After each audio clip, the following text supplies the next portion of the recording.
The 2011 Women's Championships for USBC are being held in Syracuse, New York at the On Center, and we have not been in New York, in Syracuse, since 1954. And it is the world's largest women's sporting event. It is international.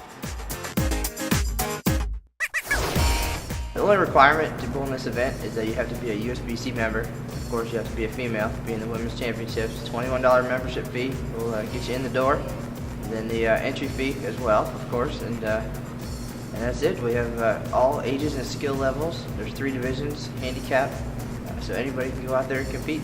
This year we're going to have a little more than 30,000 bowlers come to town, come to visit Syracuse.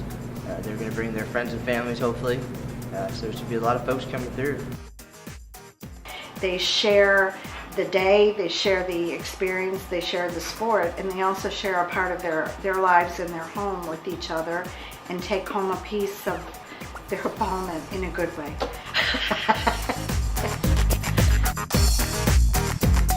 So this year is going to be a 48-lane venue. They're actually getting wrapped up upstairs. They're finishing up. We have our own USBC crew that comes in and builds all the other spaces for the tournament, offices, concessions area, vendors, and then our bleacher seating areas. There's 4 main sections along that spread across the 48 lanes that'll seat about 500 people. And I'm hoping it's packed for opening night on April 7th, and I expect to see it very busy for Queen's Week. The underlying theme is the camaraderie.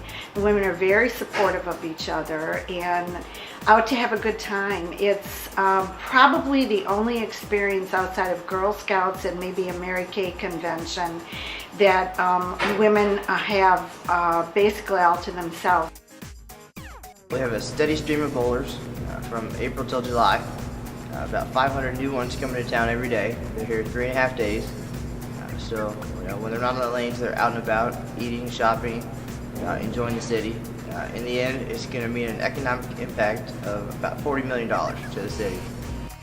We have a week during the event where we run the Queen's Tournament. It's a separate event, and that is for your very high caliber, upper echelon ladies, your former professional bowlers.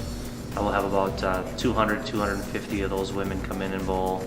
It's a week-long event, and it's capped off with a live TV show on ESPN. I think coming into it, we were a little bit worried with just the shortness of the build time, only 42 days.